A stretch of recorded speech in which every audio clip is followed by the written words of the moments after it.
I get invited to speak about marketing and psychology and copy, but this is one of my favorite events to do because I get to talk about the other side. As agency owners, you guys already know that, while your business is designed, for the most part, most of you in this room, is designed around creating marketing excellence for your clients and producing results. The hardest part, though, is that as an agency owner or as an entrepreneur, you have to be good at everything. It's not just marketing. It's not just about ROAS, but you got to be good at ops. You got to be good at sales. You got to be good at project management. And it's difficult as shit. And so today we're talking about CEO shit. And that's what I'm excited to talk about. I'm going to be very transparent with you guys because I do not think holding back punches serves you. Really, what I want this to be is more of look at what we've done, the failures, the mess-ups, the real numbers that exist behind the business, not what you see on social media, not what people will post on a two-step, not what people will put in a lead magnet, but what are the actual numbers that happen? And then I want to give you a guidepost to how to navigate it, right? So let's get kicked off. Today we're going to be talking about, it's switching here, but it's not switching there. Is it switched? There we go. Cool. What we're going to be talking about is 2022 in review. The good, the bad, the fucked. Forgive me if I curse, but I want to be raw and authentic, and that's just going to be more of who I am to you.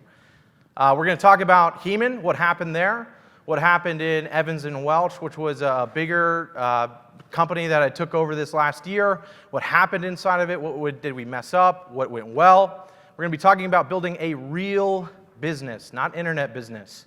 I'm not saying internet business is wrong, but I know many of you in this room have a vision for real business, something that you would maybe like to sell, exit, maybe another CEO takes over. So how do you really build that out with infrastructure? We're going to talk about remote versus in-office. What should you be really considering? I know talking to a lot of you, you're remote. Some of you have in-office. Some of you really want to do in-office in the future. So I'm going to talk about what you should really consider and maybe some details that people don't tell you when you're looking at in-office. We're going to be talking about profit flywheels. I love this. This is where I spend a lot of my time in my company. How do you really build momentum that feeds the next lever in your business? And then we're going to be talking about the high cost of a high ambition. If you're in the room and you're a business owner, you are someone with higher ambition than the average person. You are not normal. But with that, there is a cost. And the struggle part is most people don't really tell you the costs that don't exist on paper. And so I want to talk about some of that stuff. So it's going to be a good presentation. Let's roll in. First, ground rules. I love giving ground rules because I go to a lot of masterminds. I love learning. I love studying other people. But I think it's really important that anytime you're consuming information, you give yourself guidelines of which you receive that information. You don't just take in all information you receive, and just because maybe a business is bigger than you or making more money than you or whatever, it doesn't mean you actually take all of that information.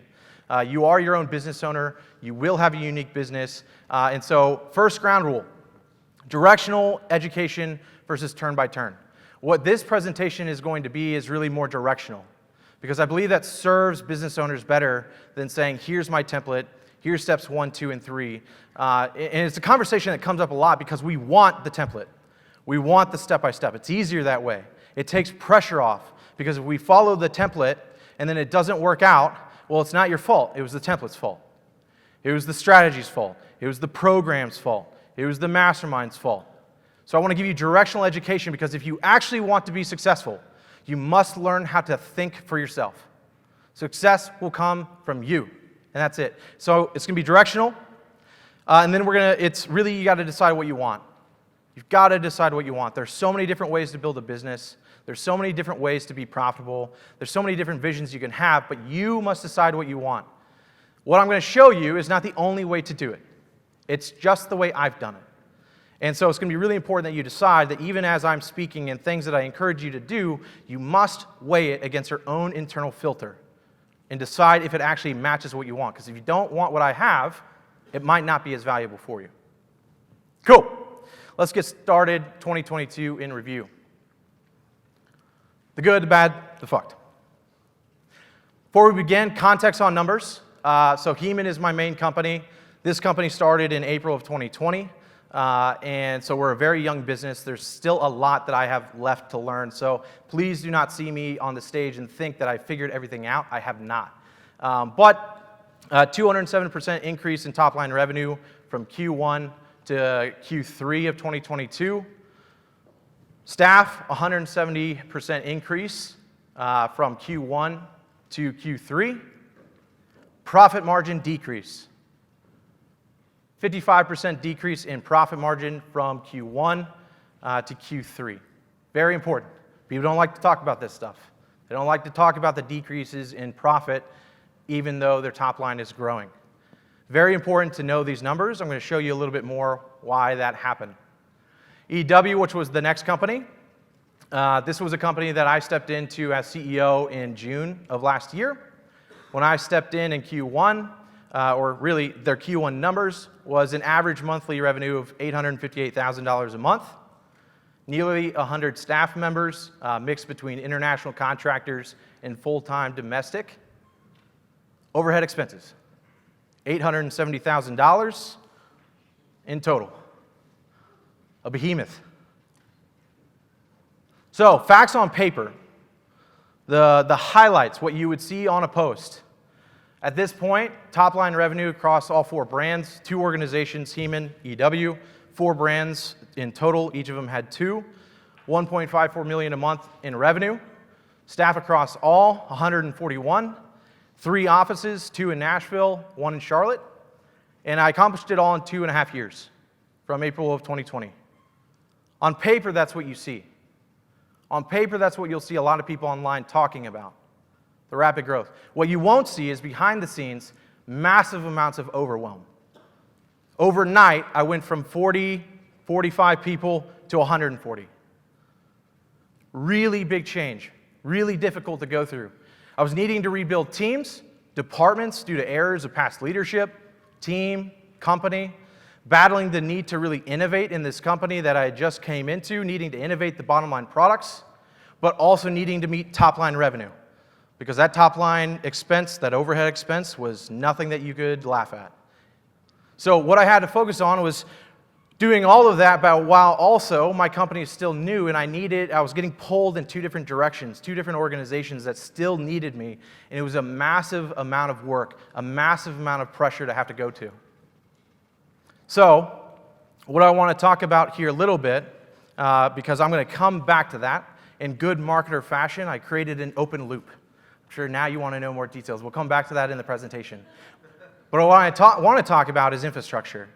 Because at the end of the day, a business, your business, the ability for you to navigate as a CEO, not be in the weeds, not being pulled apart, for many it is infrastructure, and you don't have it. How many in this room ever plan to exit or sell your company? Okay, quite a few. Good. I think everyone should be planning to exit. Whether you do or not, you should be building your companies in a way that they can exit. The problem is, though, is that many people are building their companies in a way that is not an asset to anyone who looks at it. It is a job. If you want to sell, they do not want to buy a job. They want to buy an asset. And so, if you're going to be building it, it's very important that you understand some of these things. 1, 45% of businesses will not make it past 5 years. Now, this is different because the thing that we constantly hear, right, is that 9 out of 10 businesses fail. But actually, fairly decent amount will make it to 5 years. 70% of businesses, though, that have been around longer than 10 years will go out of business. That was a shocking truth for me. Because sometimes we think that the longer you're in business, the more stable you are, the more cornered you are in a market. You've cut out a piece of the market share for yourself. But that's actually not true. A lot of these companies, if you've been around longer than 10 years, you actually have higher chances of going out of business. 8 out of 10 businesses will never sell, though. And the reason is that the business owners did not build their business in a way that they could actually exit, right? Their infrastructure was not designed correctly. So, I love this reading her book, but Michelle Tucker, she really has a great company. They use Seller Tucker Inc. They've sold over 1,000 businesses. These were the 6 Ps that every business should have if you want to sell, coming from people who consistently do this. 1 was people.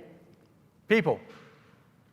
Do you have the right people in the team? This is a pretty obvious one. We talk about it a lot. Talent is everything. But what I have found is when, especially even in our companies, the faster you grow, the faster you outpace your team. If you want rapid expansion, you have to realize that you can't just be the only one that evolves. And it's a harder one to calculate because it's a very difficult spot as an entrepreneur. You guys are hungry, you guys can solve challenges, you can solve problems, but one thing that we forget is that while your team might be amazing, most of the time they will not be able to learn as fast as you. They will not be able to adapt to the changes or the challenges as fast as you.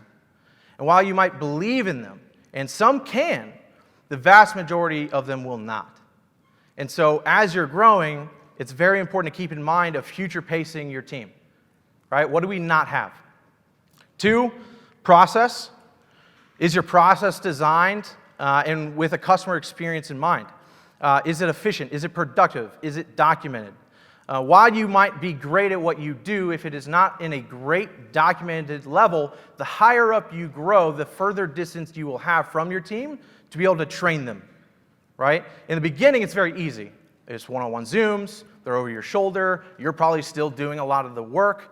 But the bigger you grow, the less time you'll actually be able to be in the trenches with the team. If you do not have documented processes for everything within your company, you will run into a problem. And the issue with this one is typically, this one is actually harder to find the bigger you are. It's harder to find where processes are broken or where they don't exist because sometimes the process is broken 3 layers underneath you, right? And so you've got to make sure it's really well documented. Next is product. Is your product or industry thriving or dying? This one's tougher because sometimes we don't actually realize there are external factors that affect us. For many of you, what you will face in the next year or so is you will be faced with not the issues that happen to your direct clients. Let's say you're in e-commerce. It's not the issues that are happening with your direct clients or their business. It's happening with their vendor businesses. It's happening with the people they work with. And those people will screw up your client's company, and then when your client's company gets screwed up, you get screwed up. And so you have to analyze, is my client, is my product, is my company in a thriving industry, or is it on decline, or is it stale? It's very important to start paying attention to it.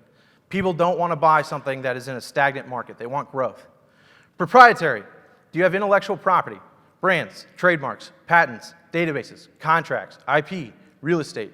You've got to have something that is unique to your business. You doing marketing is not valuable. There's plenty of that. You've got to have something that sets yourself apart.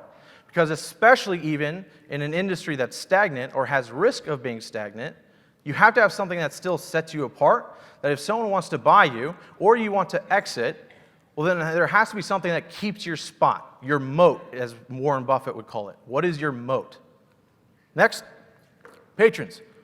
Do you have a diversified and loyal client base? People do not like when you have one whale client that carries 60% of your company. That is a huge risk. Do you have all your clients in the same industry? Now, this kind of goes against some thought of being so niche, but you better have a lot of confidence in that niche if you stay there. Do you have a diversified portfolio, especially if you want to exit? I don't want to know that, hey, well, if the supplement industry goes down, your entire company goes down, right? Very important. Then profits, most important part. Profits. Is your business generating more than $1 million in EBITDA? Minimum. If you're below that, you've got to find a plan to get above it if you want to exit. If you're below it and you don't want to exit anytime soon, great, but you know that that has got to be your real target for any kind of decent exit. Remote teams versus opening an in-office. Now, real quick, let's do a poll. How many of you have in-office team? Raise your hand. Well, there we go, okay. Cool, how many all remote? And anyone hybrid? You got both. Cool. For those of you who are remote, if you ever plan on opening an office, here's some pointers really to start thinking about. The pros and cons of having in-office versus a remote. Pros to remote. Exponentially increases your talent pool that you can hire from. You don't just have to hire locally, or you don't just have to hire people who are willing to move. You can now hire people across the world, across the United States, anywhere you want. Huge benefit. Usually more cost effective.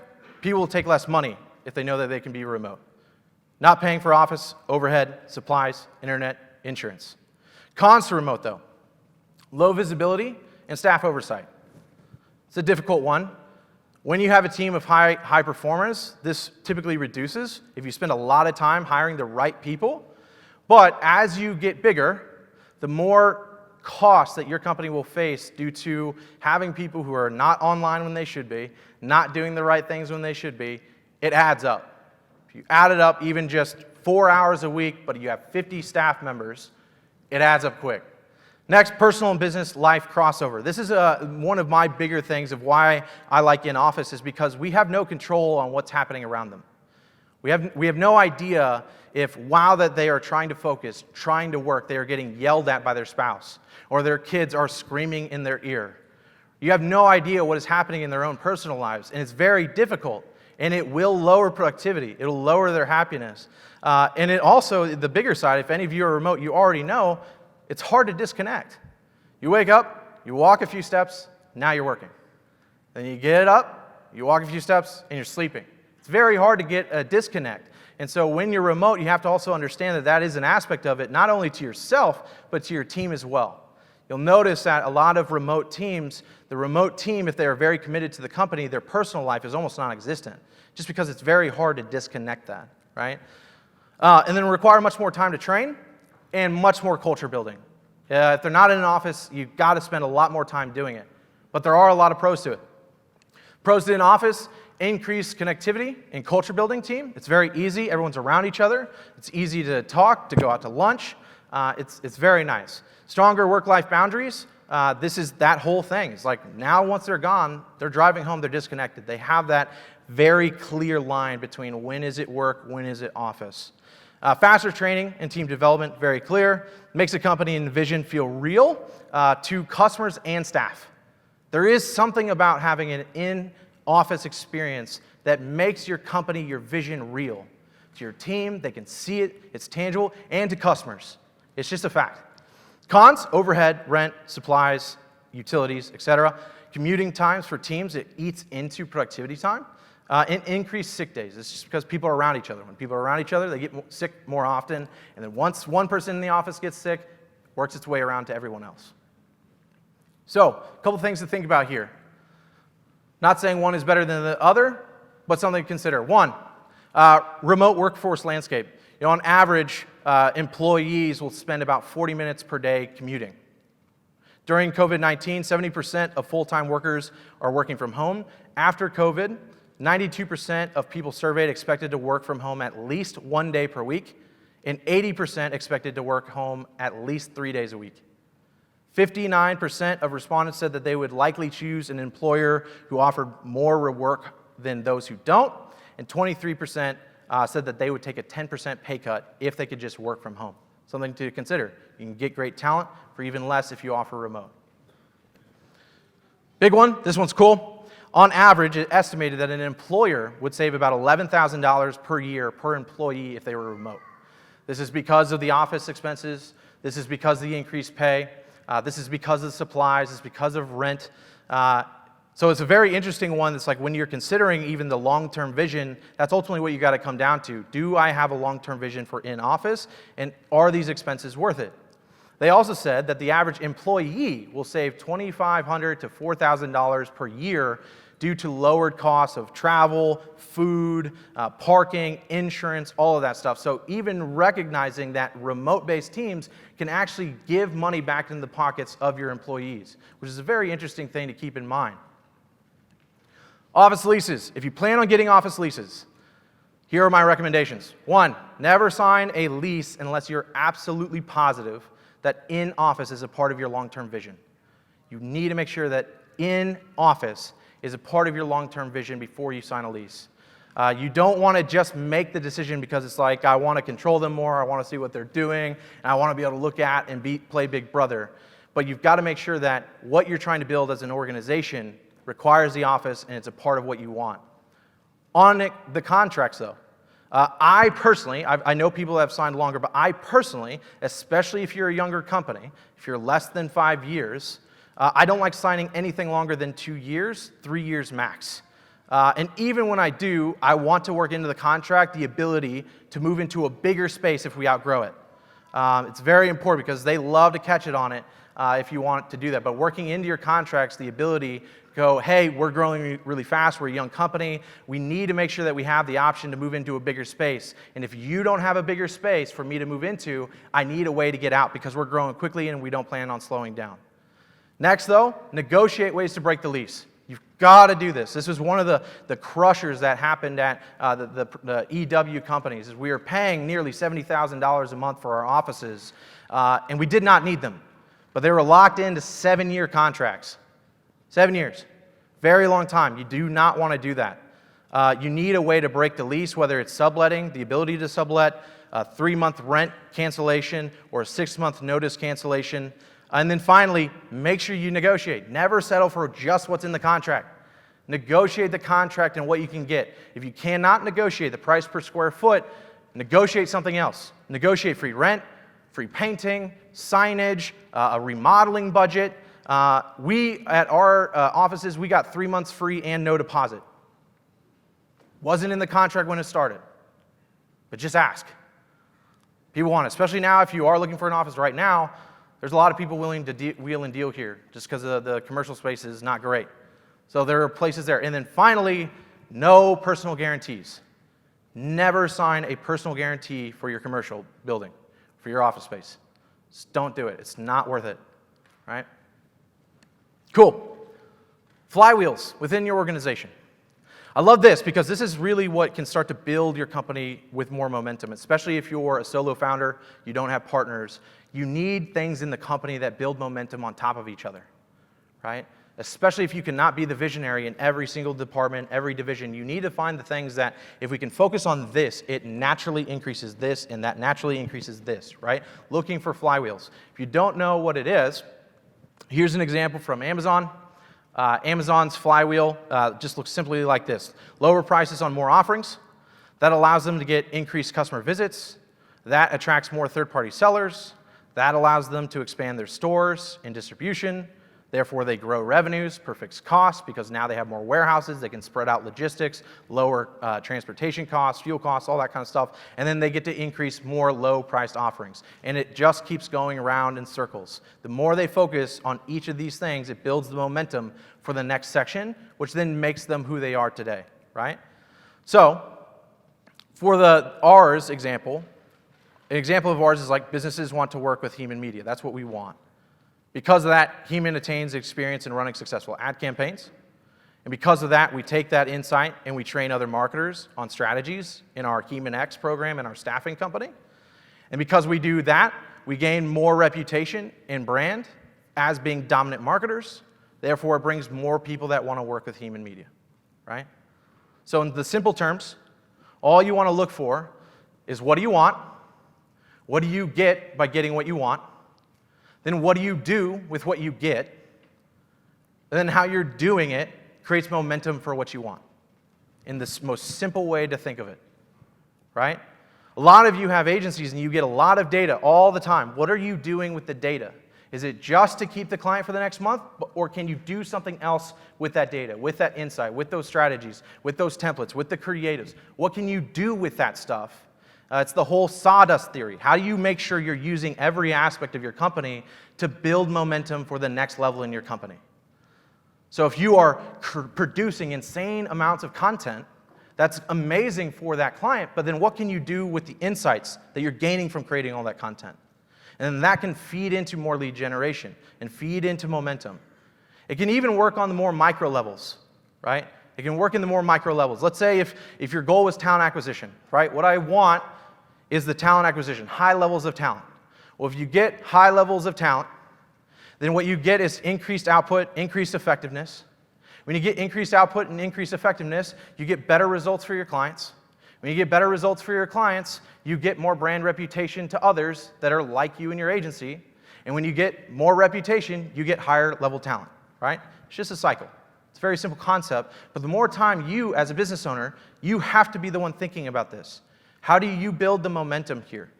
Because then from here, what you're starting to do is creating a team that can focus purely on each step of the flywheel. And the more you can get people focused on a specific step, they all work together, and it starts to build the momentum across the organization, right? So you want to almost try to figure out in every division, in everything that your company does, how can you create a flywheel, even on a minimum scale here, that can just build momentum on its own. That's really how you can start to not be needed in the weeds every second of the day. All right, summary and final thoughts.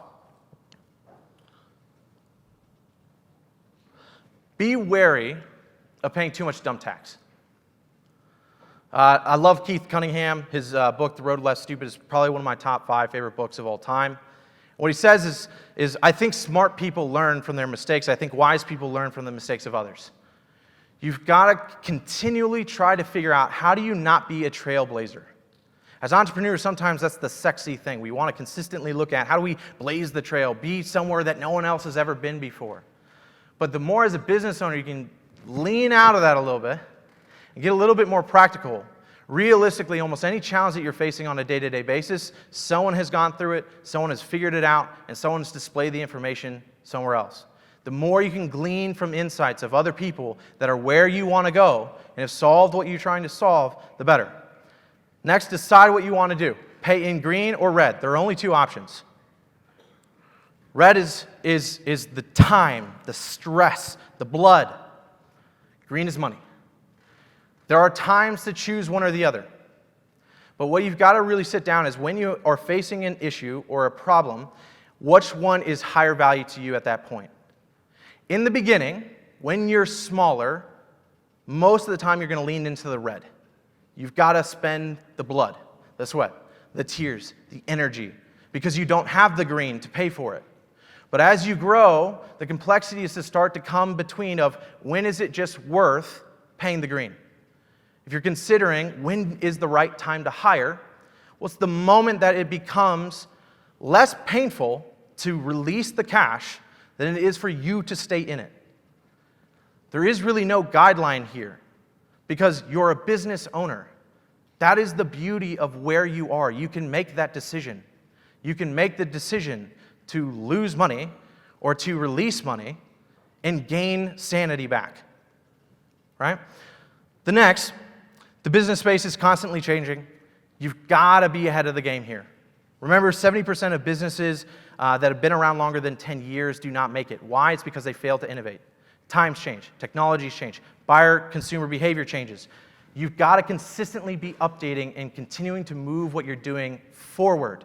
If you expect to just reach a level, continue coasting on the profits that you're at, you will eventually die, because either the market will move along past you, or you will no longer be the best at what you do, right? So even, especially in the advertising space, if you're leaning on what you were doing 3 years ago, the processes, the strategies that you're doing 3 years ago, and you're not updating it, you're not okay with saying this no longer works, then you will have a decline.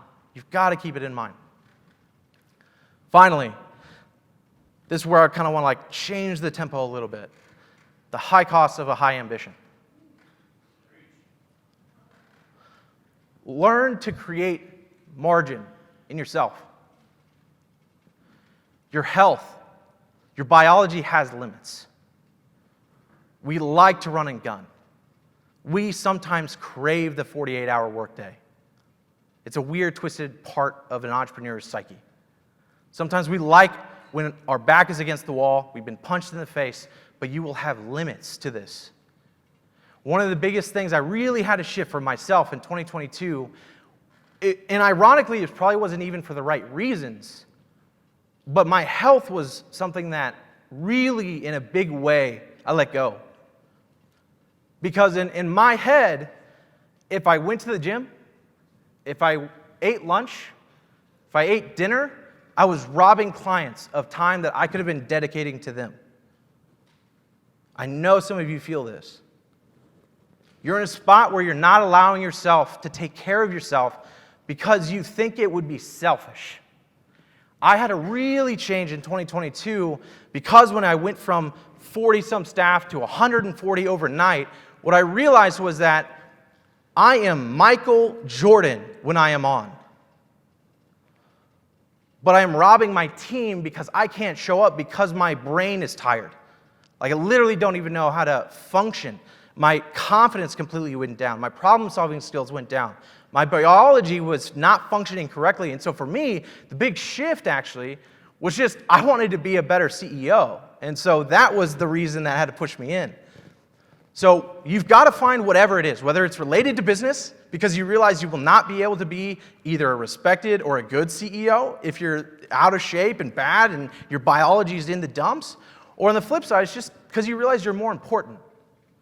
Our businesses are built to serve us and our vision and impact the world. But guess what? If you are worthless, your vision means nothing. You will never impact the people you want to impact if you're dead. So make that shift. That was a big one for me. Mindset. This is huge. We're business owners. We're CEOs. We're leaders. No one will help your mindset except you. You're not going to get the attaboys from your team for the 72-hour workdays or the rebuilding or the being gracious and generous to people that no one sees. No one is going to give you the pat on the back. You've got to control it yourself. And if you find you're in a spot where you need the attaboy, you need it to move forward, you're in the wrong role, the wrong job. It is lonely at the top. You've got to find the ways to build your own mindset continuously by yourself. You've got to find it. Fulfillment. The other side of that mountain that you're worried about, the one that seems so big, that feels like it's going to crush your business. And you're like, man, if I just work 72 more hours, if I just work this next weekend, if I just keep doing this, then we're going to get over that mountain and then it's going to be good. Guess what? There's another mountain. It doesn't get easier. It gets harder. The bigger you go, there is a new problem, a new thing for you to work through. And so if you recognize that, then it becomes less about how do I just beat this challenge, and remember that the whole point of this thing is the fulfillment for yourself. The fulfillment of that inner drive and need to create and build and lead others and mentor and impact the world. That is the thing. So you've got to find the fulfillment. Some things that have helped me. One, write down what does your perfect day look like. Perfect day. What are you doing that day? What are you not doing that day? What are you spending your time on? Is it writing emails? Is it shooting a video? Is it building funnels? Is it doing ads? Or is it none of that stuff? Is it something else? Find out what that is and dedicate one day a week to that. It's huge for me. Growth means less profit. Cash or a bigger company? Which one do you want? Decide that. And decide it in seasons. And then put on your blinders. Sometimes it's easy as you're scaling your company and then you hear about the profit of someone else bringing in or maybe an investment or real estate that they just bought. You've got to decide what season you're in your business and put the blinders on. Other people do not have your business. You do not have their business. So figure out what season you're in, whether it's cash flow or size, and then be okay with it. Commit to it. And stop worrying about, man, this profit isn't what I wanted. Next, you want high growth. If you want high growth, a lot of you are younger in agencies. That's amazing. I love younger agencies. You're a lot more adaptable. You can be really agile. A lot of times you can move quicker than bigger agencies, and that's amazing. But if you want high growth, are you okay with your margins going from 40 to 65% down to 20? Or down to 10? What about 0? What about losing money? Oh, shoot. Can we say that our companies lose money every now and then? Oh, shit. Are you okay with it? Are you focused on where do I put my money into Bitcoin or crypto or real estate? Maybe put that thing back into your business. Maybe that's what storing up cash is for. Be okay with it. It is a part of the process, but you've got to choose. You cannot want 400% growth and want 400% more profit. Can't want it. Decide what you want. Be focused. It'll help you a ton. This was a huge one for me. Huge one for me.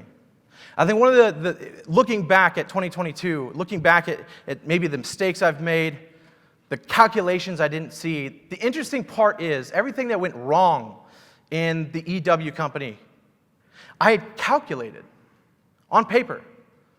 I knew all the risks. And I still found a way that on paper I would win. But what I did not calculate was the intangibles. I didn't calculate the things that aren't on paper. I didn't calculate not what the stress would do to me, but what would it do to my team?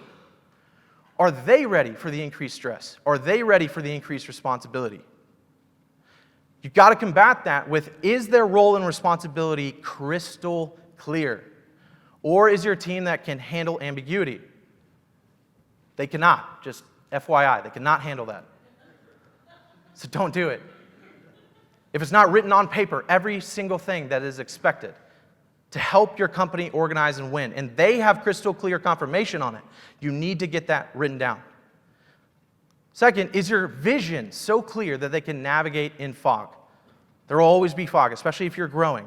There will be fog. But do they know the ultimate vision and goalposts that you want to go to that they can navigate in that time? It's not going to crumble them. They're not going to wonder what's going on. It has to be crystal clear. And, side note, update it frequently. Update it. Next, they have personal lives. Your team aren't robots. They have huge life events that can happen, whether it's expected or unexpected. So while you're calculating what's happening with you, you've got to remember, like, are they actually ready? Is this a good season for them? Who on my team is maybe going through some stuff that this is not a good time for them to step into a new role or a new responsibility? You've got to keep that in mind. They have personal lives. Next, is your personal life in order? Do you have margin for the unknown? Do you have margin for things that come up that are unexpected? Or are you constantly operating at 99% capacity? Got to create margin. Things happen. This is entrepreneurship. Things come up. So you've got to create margin. Or if you are like me, the past several years, it has always at 100%, and when something comes up, I'll move it to 110%. It's difficult. Now, on one side, creates damn good character, very good skin, but is not sustainable for a long time. You've got to find margin. Next, have you communicated the season that you're in to your loved ones, your spouse, your friends? Man, friendship is tough in the entrepreneurial level, especially if you're young. Older too. I wouldn't know about older. I'm just young, so I don't know. But I've lost a lot of friends, namely because the season that I live in is not a season that I knew anyone my age was in. It's very difficult. But to your spouses, the ones that you refuse to mess up, you've got to communicate. Don't expect them to know. Don't even expect them to understand. You've got to be the person to take ownership and communicate what season you're in, and then you've got to lay down very clear communication on what you will do and what you won't do. But then do you have a fire alarm? What in your life is limiting you? This comes down to the principles you expect from yourself. What kind of man or woman or whatever do you expect to be? And unless you have those predetermined principles, far too many people are stepping over the line that they never thought that they would step over because they never asserted the principle to themselves. I refuse to be a bad husband. I refuse to be a bad father. I'm not alone. That experience is not unique. I found that many people that have high drive and high ambition, the origin of it has come from somewhere of deep pain. Set the limit and stop going over it. Be a man or woman of your word and do it. Inputs, mindset, confidence. Find ways to maintain confidence. How do you find confidence? Maintain your principles. Maintain your own standards. For me, I work all the time. I love working. It's not something that, like, oh man, you're working on. I love it. I would rather do nothing else. But what I did find, and I had to correct in the end of 2022, was because I was so focused still on producing and growing and being there for everyone, that there were the small nuances that I had given up that I had to fix really quickly. And that actually, weirdly enough, bounced back my confidence. I'll talk more about that in a second. Timeline, just to give you guys a timeline. This is going to get real personal here, so let's fucking do it. All right, cool. Let's go!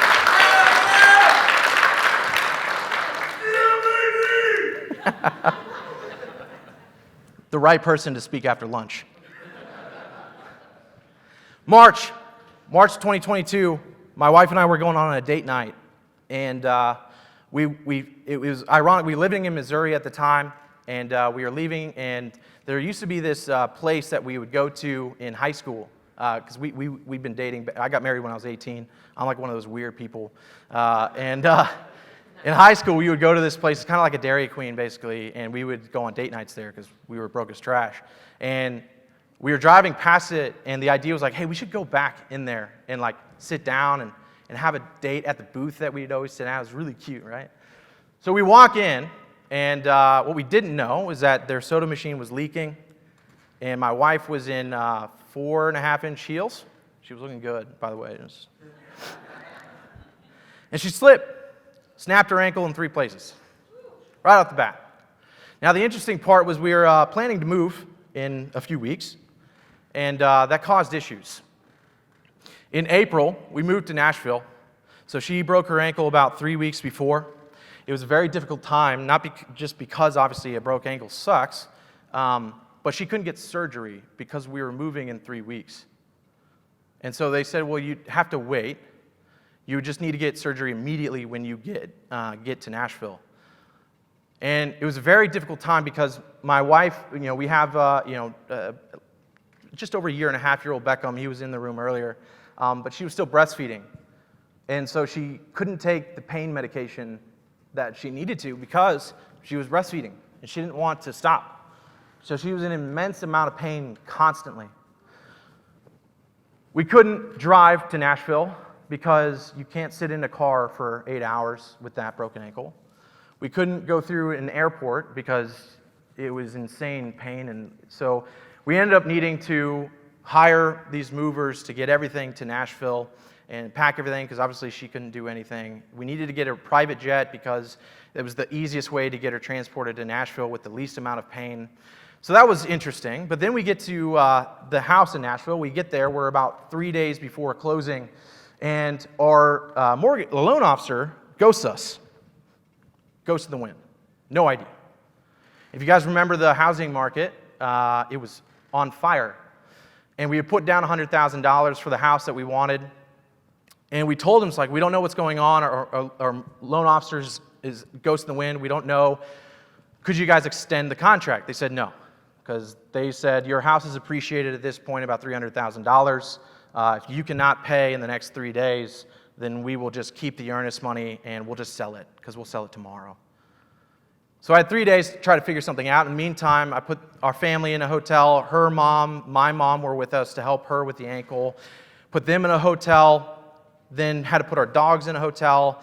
Had to start paying for the moving company to hold all of our stuff that was charging us about $1,000 to $1,500 a day, just because we had nowhere to put it.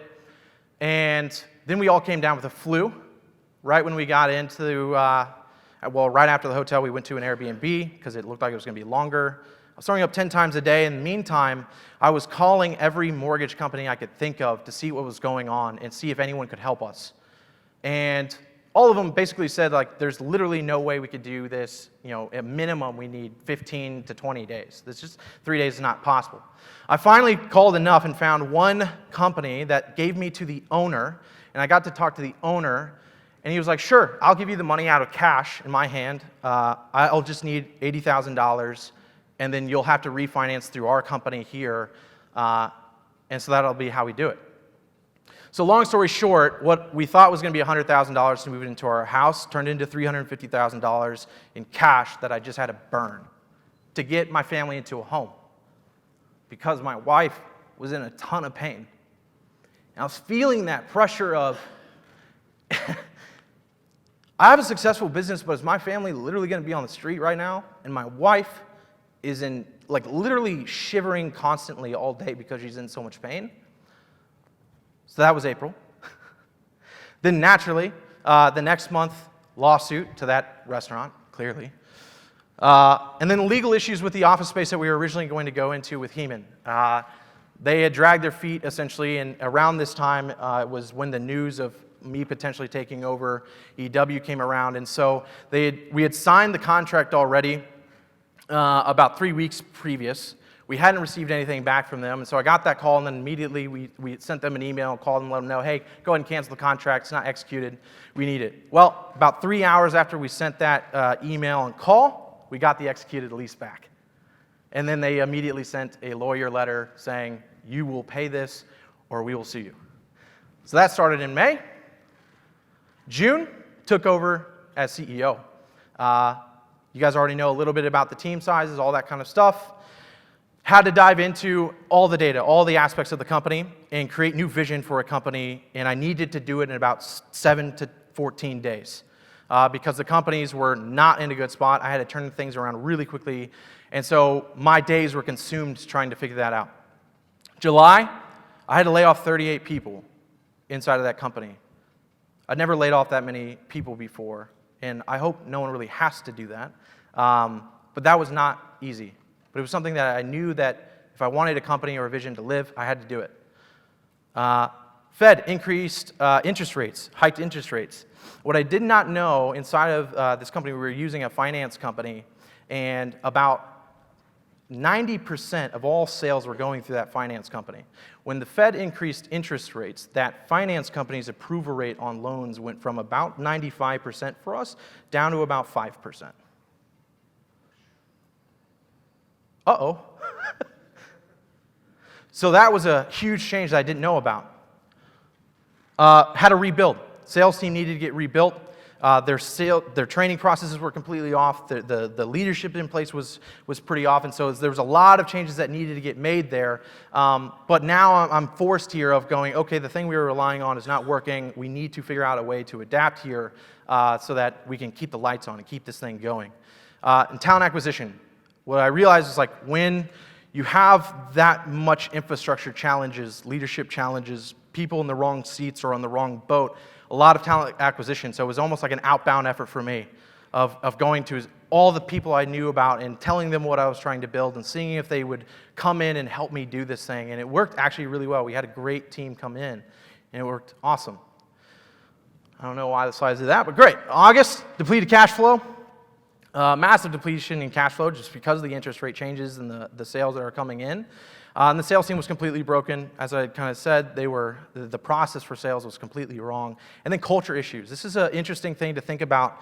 Anytime if you ever plan on acquiring another company, one of the struggles that you will face is either A, you will be blamed for the sins of the past father, or B, they don't want change.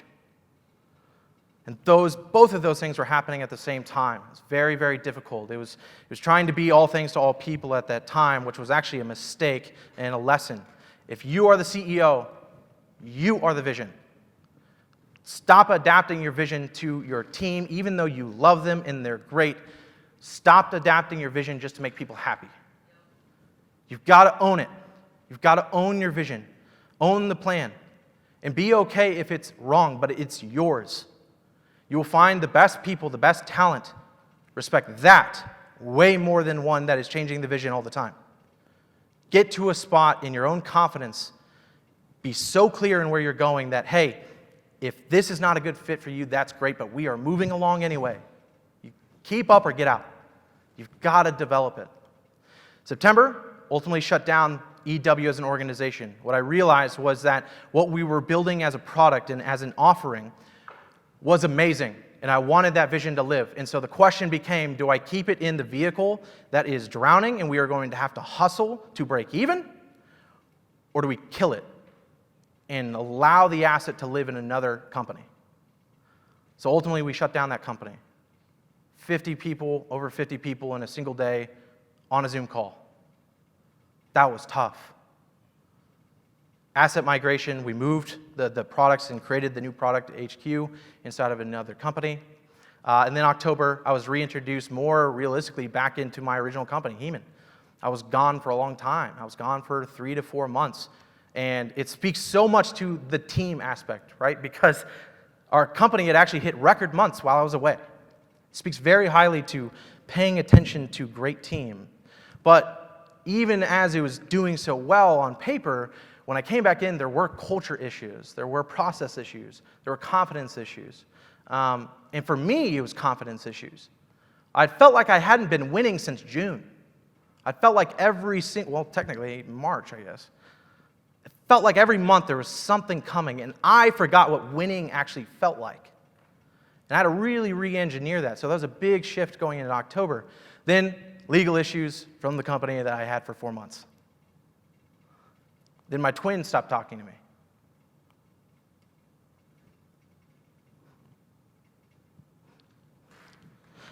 I had so much going on. I had forgot to celebrate her announcement of being pregnant. I know a lot of siblings aren't close, but growing up, we were very close. And I was so caught up in the business side. I felt like, where was someone checking on me? But I had forgot to celebrate something that was super important for her. She stopped talking to me. Blocked. We're good now. Don't worry. Own my shit.